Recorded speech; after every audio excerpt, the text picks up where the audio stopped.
supply Centurion, Arthur to your northeast. Hell yeah.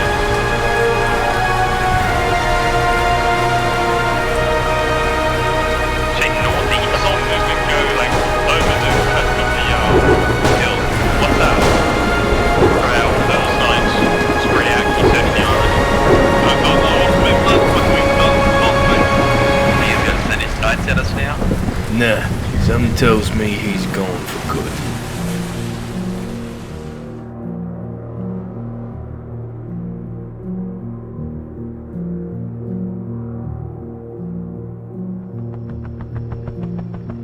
Dead men cannot fear that which has already taken them.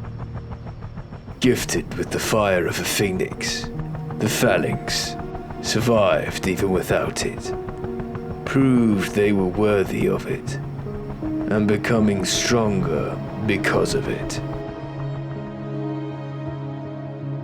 Arthur, once a devout zealot of his faith, became consumed by it. The artifacts he cared so much for becoming worthless to him, as the island warped and corrupted his mind with power. After realizing he had become a false idol, Arthur accepted his fate as a heretic and willingly died to the hands of those he thought of as the devil's subjects. In his final moments, he breathed his last breath in relief. For his final judgment had finally come. After suffering heavy losses, the Knights Templar reformed could no longer wage a crusade for the Holy Lands. They quickly fell back, consolidating to defend what few territories they still held. Despite Arthur's heretical transgressions, his replacement painted him as a martyr, even as they ordered all remaining forces into hiding. There they made plans to bide their time, preparing the way for a new holy crusade against the demons who had murdered their savior.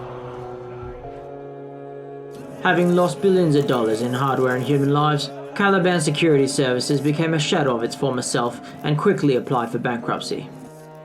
The CEO blamed the Knights Templar for their fate, and the two allies quickly became disenfranchised.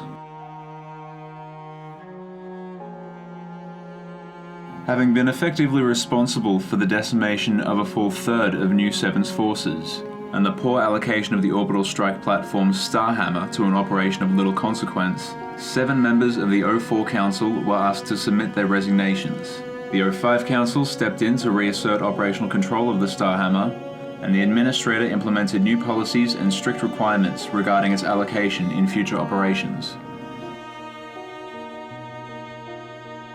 Site 231 was fully rebuilt within a few short months, and Tau 44 resumed its global operations at full force. However, due to internal Foundation politics, the blame for failure to protect Foundation property and personnel officially fell on Task Force Commander Riker. A motion was issued from the offices of the O4 Council, calling for Riker's replacement and for the Phalanx-class Engram technology to be confiscated and repurposed. It was only due to the overwhelming evidence provided by the Tau 44's Detachment 1 that Riker successfully appealed to have the motion rejected. Receiving no assistance from their brother detachments, Detachment 1 defended their home site with the assistance of New 7 and everything that they could give.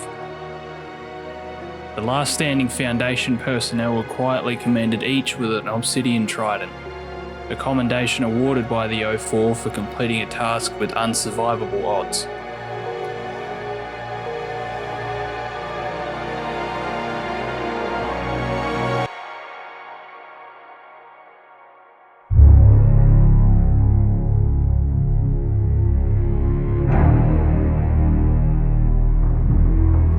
And so the Phalanx set out once more, to protect the world from threats foreign and familiar.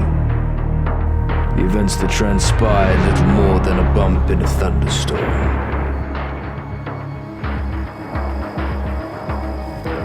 Because dead men don't fear that which has already taken them.